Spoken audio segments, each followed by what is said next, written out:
Perkenalkan, nama saya Siska Aprilia Damayati dari kelompok 9. Dengan teman-teman yang lain akan memaparkan materi linguistik terapan tentang memproduksi bahasa. Bahasa adalah sistem tanda sewenang-wenang dan setuju suara dan digunakan oleh anggota tertentu dalam masyarakat bekerja sama, berkomunikasi, dan mengidentifikasi diri Anda. Pada kasus ini, kelompok sosial tertentu berarti satu kesatuan masyarakat di daerah yang memiliki pemahaman bahasa yang sama. Digunakan sebagai sarana komunikasi.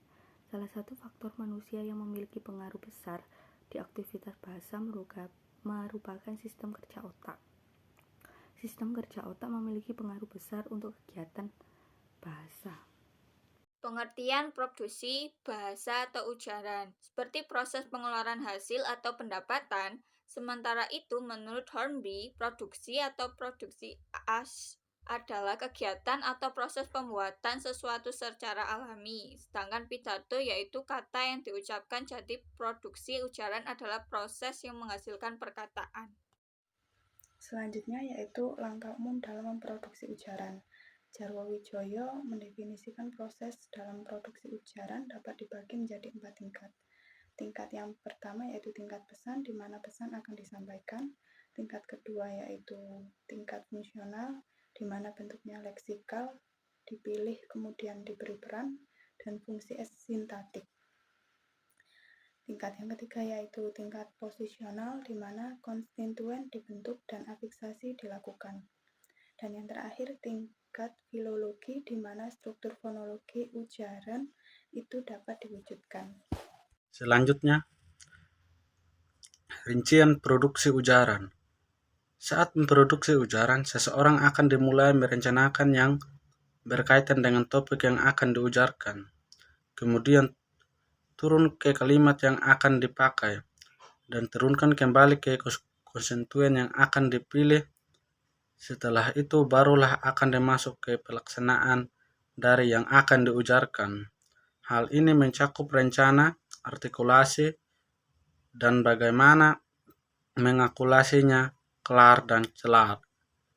Mendefinisikan produser ini sebagaimana dikutip Dejerwo Ocho sebagai berikut. Yang pertama, perencanaan produksi wacana. Yang kedua, perencanaan produksi kalimat. Yang ketiga, perencanaan produksi konstituen. Yang keempat, program artikulasi. Yang terakhir, artikulasi.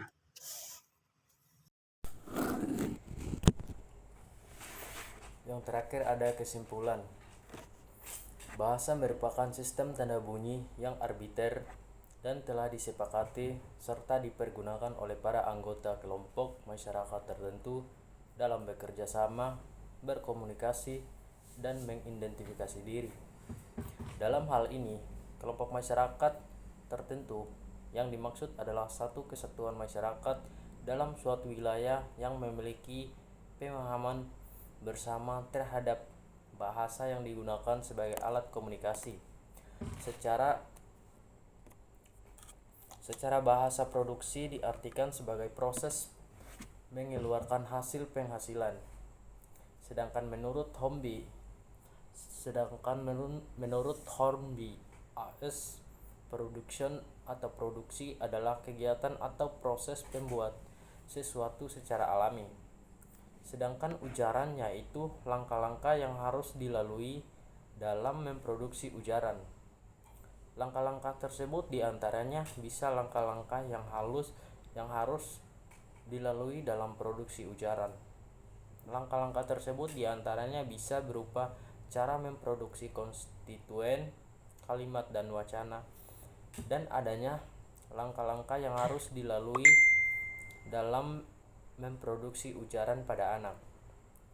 Yang terakhir ada saran. Berdasarkan penjelasan di atas tentang pengaruh produksi ujaran terhadap pemerolehan bahasa pada anak, suatu kajian neuropsikolinguistik, saran yang dapat diberikan adalah sebagai berikut. Mahasiswa dapat memahami materi ini untuk menerapkan dalam kehidupan sehari-hari serta dapat mengetahui pengaruh produksi ujaran terhadap pemerolehan bahasa pada anak, suatu kajian neuropsikolinguistik dan dapat dijadikan sumber dalam pengambilan mata kuliah neuropsikolinguistik. Terima kasih.